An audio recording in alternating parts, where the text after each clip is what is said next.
The video went viral at 11:47 p.m. on a Thursday night. Me, in a borrowed dress that didn't quite fit, singing Bésame Mucho, a cappella, on the Latin Grammy red carpet when a reporter asked if I could give them a sample of my talent. I wasn't nominated for anything. I wasn't even supposed to be there. I was working coat check at the after-party, had snuck onto the carpet for 30 seconds just to see what it felt like to stand where legends stood, and some reporter thought it would be funny to put the nobody on camera. Except I sang like my life depended on it. 'Cause it did. And by midnight, the clip had 2 million views. By morning, 5 million. People calling me the coat check girl with the voice of an angel. Record labels sliding into my DMs, offers, attention. Everything I'd been scraping and clawing for since I was 16 years old, suddenly falling into my lap because of 30 seconds of borrowed courage. I was working my day job, waitressing at a taqueria in Guadalajara, when my phone started blowing up. My manager, Don Pablo, found me in the kitchen crying over the sink, watching the numbers climb on my phone, and he just smiled and said, "Go, mija. Go be what you were meant to be." Except no one tells you that viral moments fade faster than they arrive. The labels that DM'd me wanted meetings in Mexico City or Los Angeles, wanted to see more material, wanted proof I wasn't just one good performance. And I had nothing. No recordings, no professional tracks, no money to produce them. Just a viral video and a dream that was already starting to rot around the edges as reality set in. 2 weeks after my viral moment, I was back to singing at small venues for tips. A bar in Tlaquepaque on Tuesday nights, a restaurant in Zapopan on Fridays, a coffee shop in Centro on Sundays. 50 pesos here, 100 there, just enough to pay rent on the apartment I shared with 2 other girls and buy guitar strings when mine broke. I was singing at El Corazon, a tiny jazz bar that smelled like cigarettes and spilled mezcal, when I saw him for the first time. The crowd that night was maybe 20 people, half of them there for the cheap drinks, not the music. I was on my second set, singing a Lila Downs song I'd rearranged, when I noticed him sitting at the back corner table.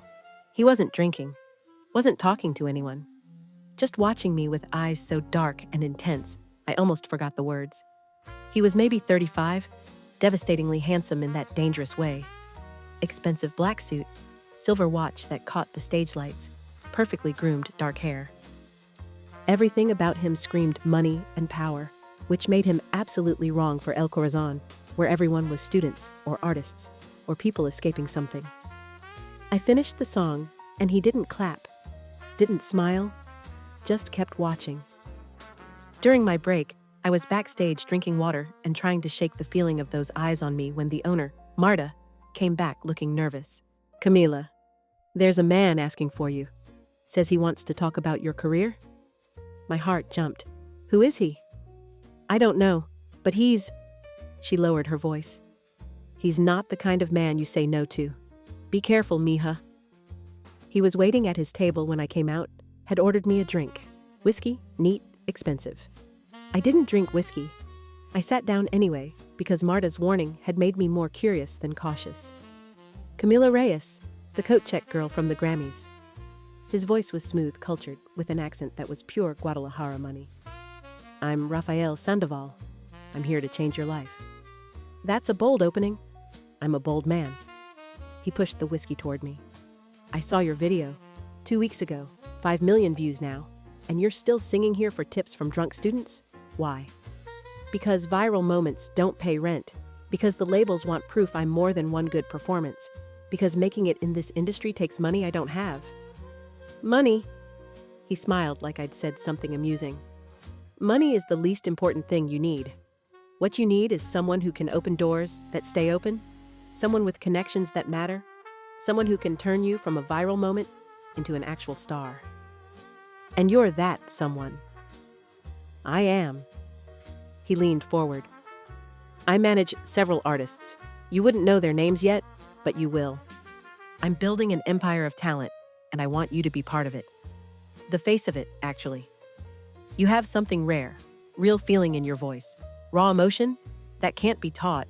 It can only be found, and I found you." It was everything I'd been praying for since the video went viral. Exactly what I'd been hoping would happen. So why did every instinct tell me to run? "What would you want in return?" your loyalty, your trust, your complete commitment to becoming what I know you can be. He pulled out a business card, set it on the table. I'm not offering you a record deal. I'm offering you a transformation. Real recording sessions with the best producers in Latin America, image consultants, vocal coaches, marketing, distribution. Everything you need to go from singing in this bar to headlining the Grammys. Legitimately. Why me? There are thousands of singers in Mexico. But only one who sang on that red carpet like she was born for it. Only one who has that clip with 5 million views and growing. Only one who has the hunger I see in your eyes right now. He stood. Think about it, but don't think long. Opportunities like this evaporate. He left 3,000 pesos on the table, enough to pay my rent for 2 months, and walked out of El Corazon like he owned it, which, for all I knew, he did. I stared at his business card. Rafael Sandoval Management, and a phone number. No address, no website, no social media presence when I searched later that night. Just a number and a promise that felt too good to be true. My roommate Lisa, who worked in radio promotion, knew the name. Rafael Sandoval. He's connected, like, really connected. Not just industry, connected to people you don't want to be connected to. Drug money, cartel money. He's supposedly one of the main guys laundering cash through music production and artist management. If he's interested in you... She looked scared. Camila, be careful. Those people don't offer opportunities. They offer deals you can't walk away from. Maybe the rumors are wrong. Maybe he's just a successful manager. And maybe the sun will rise in the west tomorrow. Come on, Cammy. You're smarter than this. Rich men don't hang out in places like El Corazon unless they're hunting for something. And now he's hunting you? I should have listened. Should have thrown away the card and stayed in my small, safe life of taquerias and tips. But I called him the next morning because I was desperate and tired and so hungry for the dream I'd been chasing that I'd convinced myself I could handle whatever darkness came with it. Rafael answered on the first ring. I knew you'd call. I want to discuss your offer, but I need details, contracts, specifics. Come to my office, tomorrow at 10. I'll show you everything. He gave me an address in Colonia Americana, the wealthy part of Guadalajara. And Camila, wear something that shows who you want to become, not who you are now. I borrowed a dress from my cousin who worked at a boutique. Black, simple, elegant. Wore makeup that made me look older, professional.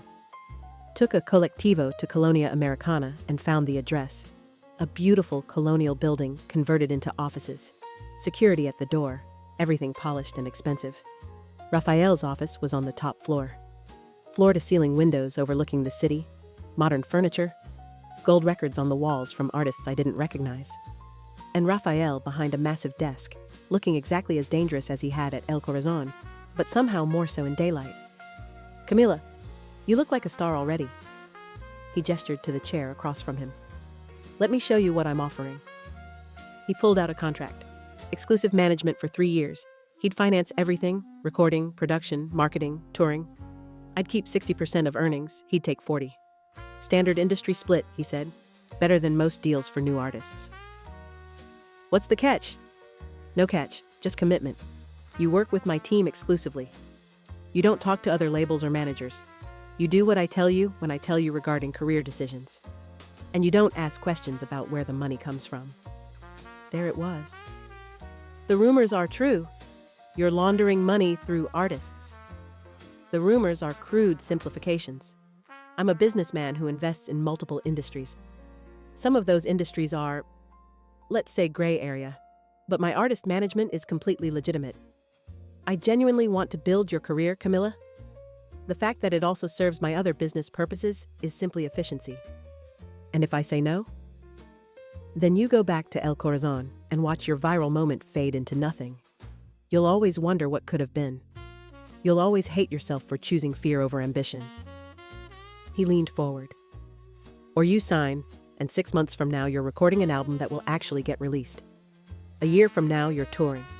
2 years from now, you're back at the Latin Grammys. But this time, you're nominated. Maybe even winning. What happens if I try to leave, after I sign? No one's ever wanted to leave. I make my artists successful. Why would they walk away from that? His smile didn't reach his eyes. But hypothetically, if someone tried to break contract early, there would be penalties. Financial, legal, maybe other kinds depending on how much they knew. But that's just standard business protection. Nothing to worry about if you're committed. The threat was clear, even wrapped in corporate language. Sign with Raphael, and there was no getting out. But I looked at the contract, at the numbers, at the promise of everything I'd been killing myself to achieve, and I thought, how bad could it really be? I'd just make music, stay out of his other business, take the opportunity and run with it. I signed. Raphael's smile when I put pen to paper was triumphant, possessive. He pulled out a bottle of expensive tequila, poured 2 shots. To Camila Reyes, the next queen of Latin music. We drank, and I felt the burn all the way down, felt something shift in the air, felt like I'd just made a deal with something much darker than a music manager. But I smiled and told myself it would be worth it. Raphael kept his promises immediately. The next day, I met with his team, a producer named Javier who'd worked with major artists, an image consultant named Sofia who dressed stars, a vocal coach named Daniela who'd trained Grammy winners. They descended on me like a makeover show, transforming everything about me while keeping what made me special. Your voice is incredible, Javier said during our first session. Raw, emotional, unique, but you need polish, training, songs written specifically for your range and style. We recorded 5 songs in 2 weeks, original tracks Javier wrote that showcased my voice, professional productions that sounded like radio hits. Raphael hired photographers for promotional shots, videographers for social content, publicists to push my story. The viral coat check girl making her comeback, and it worked. My new single dropped, and within 3 days, it was on every streaming platform's Latin playlist. Radio stations picked it up. Blogs wrote about me. That viral clip from the Grammys resurfaced, and suddenly I had real momentum. But I also noticed things. Strange things. Like how Raphael always had men around him. Not assistants or business partners. Men who carried themselves like soldiers. Who watched everything. Who made other people nervous. Like how a rival manager who'd tried to poach me suddenly stopped working in music entirely after his offices were vandalized. Like how one of Raphael's other artists, a rapper named Diego, disappeared for 3 days and came back quiet and scared and wouldn't tell anyone what happened. Like how Raphael watched me constantly. Not like a manager watching an investment, like a man watching something he owned. 6 weeks after I signed, I had my first headlining show, a real venue, not a bar or coffee shop. Teatro Diana, a beautiful historic theater in downtown Guadalajara, sold out, 800 people coming to see me perform. Backstage before the show, Raphael came to my dressing room with flowers and champagne. Tonight, you become real. Everything before this was preparation. After tonight, you're a legitimate artist. He kissed my forehead, lingering too long. I'm very proud of you, Camila. You're exceeding every expectation. Thank you for making this possible. Thank me by being extraordinary tonight, by showing everyone why I invested in you. He touched my face, possessive. You're mine now, mi estrella, my star. Don't forget that. The way he said mine made my skin crawl, but I smiled and nodded because the stage manager was calling my name and I had a show to perform. The concert was perfect. The crowd sang along to my single, cried during my ballads, gave me a standing ovation. I felt powerful, validated, like every sacrifice and struggle had been worth it for this moment. After the show, Raphael threw a party at his mansion in the hills. I'd never been to his house before. It was massive, modern, perched on a cliff with views of Guadalajara's lights. Expensive art everywhere, infinity pool, staff in uniforms serving drinks and food that cost more than my monthly rent. Everyone was there. Raphael's artists, music executives, people I recognized from television, and men in expensive suits who didn't work in music, who watched everyone with careful eyes, who made me think of Lisa's warnings about cartels and blood money. Raphael kept me close all night, introduced me as his greatest discovery, kept his hand on my lower back, possessive, claiming. Got angry when a producer named Miguel talked to me too long about potential collaborations. Later, drunk on champagne and adrenaline, I wandered onto a terrace overlooking the pool. Found Diego, the rapper who'd disappeared, smoking alone. "Great show tonight," he said, quiet, sad. "Thanks. You okay? You seem off." He laughed without humor. "You signed with Raphael 2 months ago, right? 6 weeks. Give it another month, then you'll understand." He stubbed out his cigarette. "You can't leave, Camilla. I hope you know that. Once Raphael owns you, he owns you. Doesn't matter what the contract says. You try to walk away." He stopped. "What happens? Bad things. To you. To people you love. To anyone who helps you." He met my eyes. "I tried to break contract 3 months ago. Had another label offer me double what Raphael was paying. I told him I was leaving. Diego pulled up his shirt, showed me a scar across his ribs. "They beat me. Left me in the desert. Told me if I ever mentioned leaving again, they'd kill my mother. So I'm here. Performing, smiling, being Raphael's good little artist. And you will be too." My blood went cold. "Raphael did that to you?" "Raphael ordered it. His men did. It. Same difference." He walked away, left me standing there finally understanding what I'd actually signed up for. I found Raphael inside, told him I was tired, needed to go home. He insisted on driving me himself. In the car, a black Mercedes that probably cost more than I'd earn in 5 years. He was quiet for a while. Then, "Did Diego talk to you?" "Just congratulated me on the show. Nothing else. Nothing about contracts or leaving or problems with management." I kept my voice steady. "No? Why?" "Because Diego had some complaints a few months ago. Thought he could do better elsewhere. I helped him understand why staying was in his best interest." Raphael glanced at me. "I don't tolerate disloyalty, Camilla, from any of my artists. We have an agreement. I invest in you. You stay committed. It's very simple." "I understand." "Do you? Because you look scared, and I need you focused on your career, not worried about things that don't concern you." "I'm not scared. I'm grateful. Tonight was incredible. You made that happen?" "I did, and I'll make more incredible things happen. As long as you remember who's responsible for your success." He pulled up to my apartment building. "Get some rest.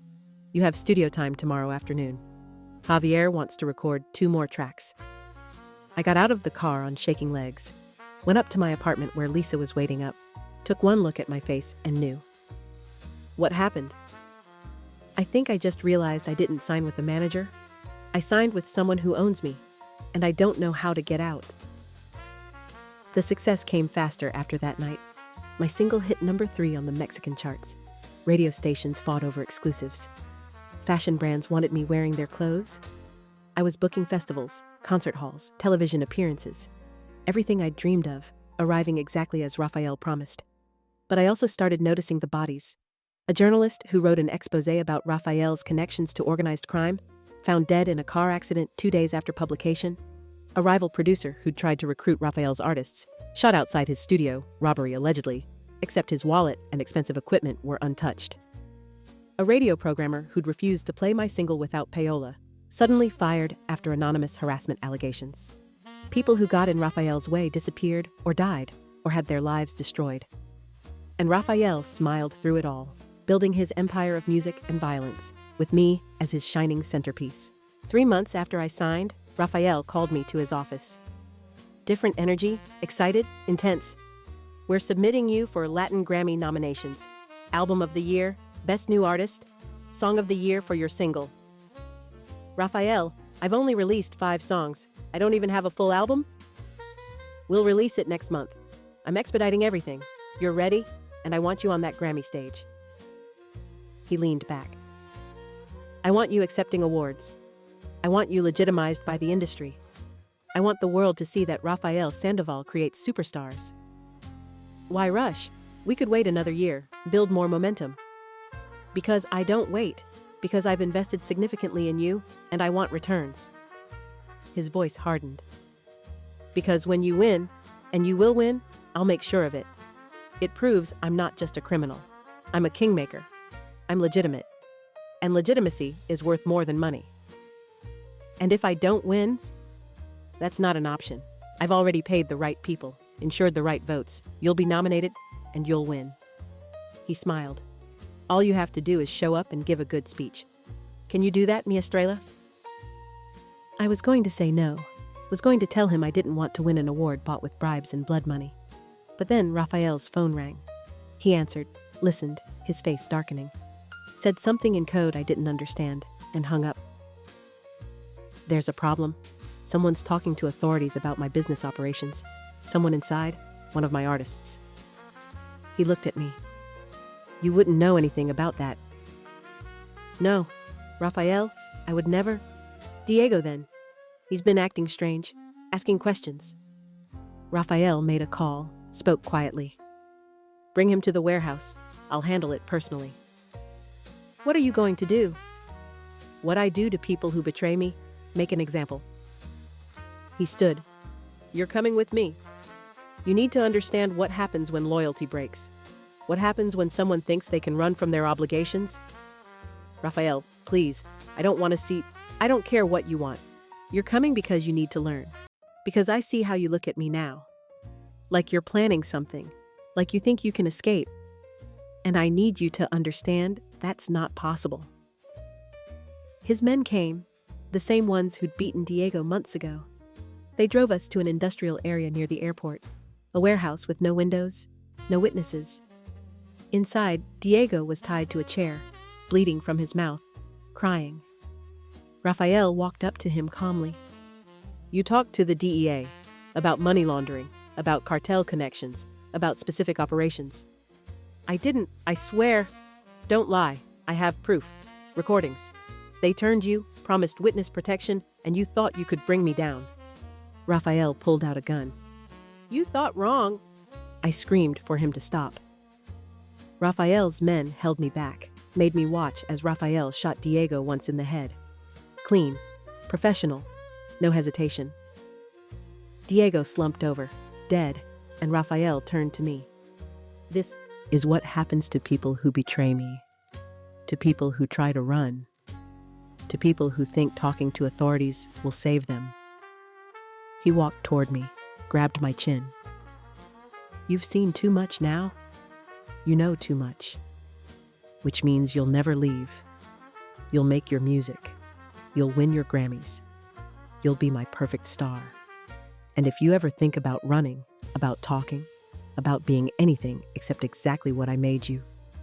He gestured at Diego's body. This will be you, or your mother in Morelia, or your sister in Querétaro, or Lisa sleeping in your apartment right now. Everyone you love becomes collateral. Do you understand? I understood. I was trapped, completely, and the dream I'd been chasing had turned into the worst nightmare I could imagine.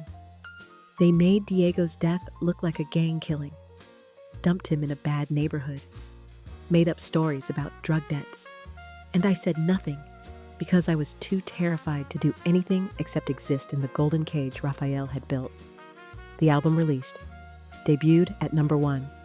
Critics loved it, fans streamed it millions of times, and I performed like a puppet, singing songs I'd once loved that now felt like prison sentences.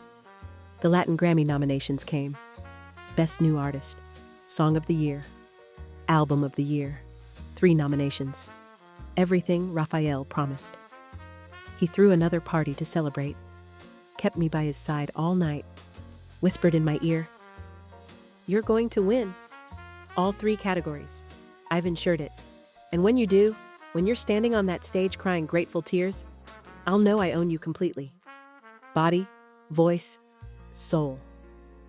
I hate you. I know. But you'll perform anyway, because you love your mother, because you love your sister, because you want to live." He kissed my cheek. I own you, Mi Estrella, forever. Get used to it. I went home that night and cried until I couldn't breathe. Lisa held me while I finally told her everything. The contract, Diego's murder, the threats, the impossibility of escape. She looked as terrified as I felt. We need to go to the police. Rafael owns the police. He owns judges. He owns prosecutors. Going to authorities is what got Diego killed. Then we run. Right now. We pack and we leave Mexico. Go to the US, Canada, Europe, somewhere he can't reach. He has cartel connections across 3 continents. There's nowhere he can't reach. And if I run, he'll kill my family. He made that very clear. I looked at her. I'm trapped, Lisa. The only question is, how long until I end up like Diego? You're giving up. The Camila I know fights. The Camila you know didn't have blood on her hands. Didn't watch someone get murdered. Didn't sign a contract that turned her into property. I was so tired. I don't know how to fight this. Then we find someone who does. Someone with actual power. Someone Rafael can't kill or buy. That person doesn't exist. But maybe they did. 2 weeks before the Latin Grammys, a woman approached me after a performance in Mexico City. She had credentials from the DEA, spoke quietly, urgently. Ms. Reyes, my name is Agent Carmen Vega. We've been building a case against Rafael Sandoval for 3 years. We know what he did to Diego Muñoz. We know he's threatened you and your family, and we can protect you if you testify against him. Your agency already tried that with Diego. He's dead. Because we didn't move fast enough. Because we didn't understand how ruthless Rafael was. We won't make that mistake again. She handed me a card. We can put you and your entire family in witness protection. New identities, new lives. Somewhere Rafael can't touch you, but we need your testimony. We need you to tell us everything you've seen, everything you know. If I testify, I'll never sing again. My career will be over. If you don't testify, you'll spend the rest of your life owned by a cartel, or end up dead, which sounds better. I took the card, didn't call, couldn't decide. Kept performing, kept smiling, kept being Rafael's star while my soul rotted inside. The Grammys approached. Rafael flew me first class to Las Vegas, bought me a dress that cost $15,000, told me exactly what to say in my acceptance speeches, made sure I understood that winning was mandatory, that my life depended on performance. The night of the ceremony, I sat in the audience surrounded by legends, nominated in 3 categories, knowing every award was bought with blood and bribery and Diego's death. Knowing if I won, I'd be validating everything Rafael represented. They announced Best New Artist first, opened the envelope, said my name. The crowd roared. Rafael squeezed my hand, possessive. I walked to the stage like a zombie, accepted the award, gave a speech Rafael had written thanking him specifically, calling him a visionary, smiled while cameras flashed. Felt pieces of myself dying with every word. Song of the year, same thing, my name. More applause. Another speech. Another piece of soul sacrificed. By the time album of the year came, I was numb. They said my name again. 3rd award in one night. Unheard of for a new artist. Proof of Rafael's power. Proof of how completely he controlled everything. I walked to the stage one final time, accepted the award, looked at Rafael in the audience, saw him smile with complete satisfaction, saw the monster who owned me celebrating his victory, and I made a choice.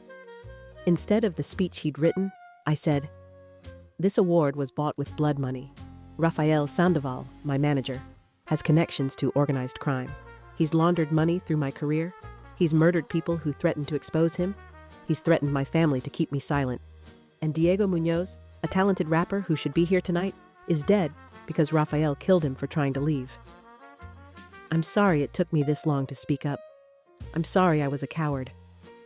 But I'm saying it now, on this stage, where Rafael can't stop me without the whole world watching. This man is a murderer. And I won't be silent anymore." The audience went completely silent. Cameras swung to Rafael. Security started moving. I saw Rafael's face twist with rage, saw his men starting to move toward the stage. I kept talking. The DEA is investigating him. They have evidence. They need witnesses. And I'm done being too scared to stand up. I'm done letting fear control me.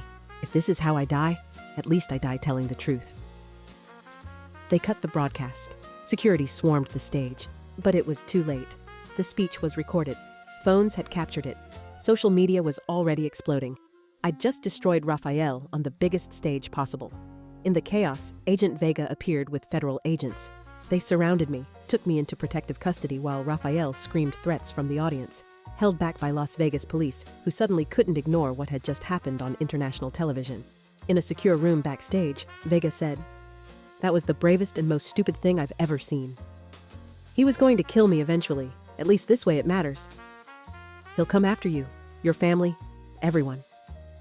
Then protect them, get them out, put us all in witness protection like you promised." I looked at her. "I just gave you everything you need. Use it." They did. The next 48 hours were chaos. Raids on Raphael's properties, arrests of his associates, my family pulled into protective custody. My mother screaming at me over the phone about ruining our lives. My sister crying. Lisa telling me she was proud even though she was terrified. Raphael himself disappeared. Fled Mexico before authorities could arrest him. DEA said he was somewhere in Colombia or Venezuela, beyond their reach, planning revenge. I spent 6 months in a safe house testifying, building the case, helping agents dismantle Raphael's operations. The Latin Grammys stripped me of all 3 awards, tainted by the scandal, impossible to let stand. My music career was over before it really began. Record labels wouldn't touch me. Radio stations pulled my songs. I became infamous as the Grammy singer who exposed a cartel. But Raphael's empire fell. Dozens of arrests, money seized, operations shut down. His other artists released from contracts, free to work with legitimate management. Justice served, even if it cost me everything. They gave me a new identity finally. New name, new face via subtle surgery, new life in a place I won't name because Raphael's still alive, still hunting. I don't sing anymore. Too recognizable, too dangerous. I work in a bookstore, live quietly, look over my shoulder constantly. Sometimes I regret that Grammy night. Think about alternate timelines where I stayed silent, kept performing, maybe survived long enough for Raphael to get bored with me. Think about the career I could have had if I'd just learned to live with blood on my hands. But mostly, I'm proud, because I made a choice. Because I used the biggest moment of my life to tell the truth instead of perpetuating lies. Because Diego's family finally knows what happened to him. Because other artists won't be trapped the way I was. I gave up music, fame, everything I'd worked for. But I got something more valuable back. My soul, my agency, my voice, even if I'll never sing professionally again. One night, 3 years after the Grammys, my new phone rang. Unknown number. I almost didn't answer. Raphael's voice. "Camila, I finally found you." My blood froze. "How?" I'm very patient, very thorough, and very angry. His voice was cold, deadly. "You destroyed everything I built, cost me millions, got my people arrested, made me a fugitive. For that, you owe me a debt." "Come find me then. Try it. I'll scream until the whole world hears." "Oh, I will find you. Maybe not today, maybe not tomorrow, but someday you'll turn around and I'll be there. And then we'll settle accounts." He paused. "You should have stayed silent, mi estrella. You should have accepted your cage. Now you'll spend the rest of your life in a different kind of prison. Fear, hiding, knowing I'm coming.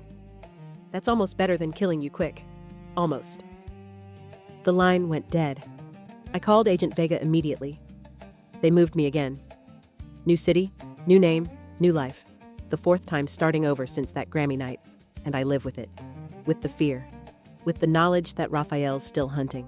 With the fact that I'll probably never be truly safe. But I also live with pride. With the knowledge that I fought back. That I used my voice when it mattered most. Some nights I sing quietly in my apartment. The songs I used to perform. The voice that made me viral. That got me trapped. That ultimately freed me. It's bittersweet, singing for no one. Knowing I'll never be on a real stage again. But at least I'm singing freely. Not as anyone's property. Not as anyone's investment. Just as myself. That's worth more than all the Grammys in the world. Even if it costs me everything to keep it. Thank you so much for listening to this story. If you enjoyed Camila's devastating journey from viral moment to Grammy winner to whistleblower, please hit that like button and let me know in the comments. Would you have stayed silent to keep your career? Or would you have exposed Raphael like Camila did? I love hearing your thoughts on these impossible moral choices where dreams come with deadly prices. If you're new here, consider subscribing because I post stories like this every day. exploring what happens when ordinary people chase extraordinary dreams and discover the true cost of success. Drop a comment with what kind of story you'd like to hear next. Maybe another music industry thriller or something completely different? Your suggestions help shape what I create. Thanks again for being here, and I'll see you in the next one. Retry.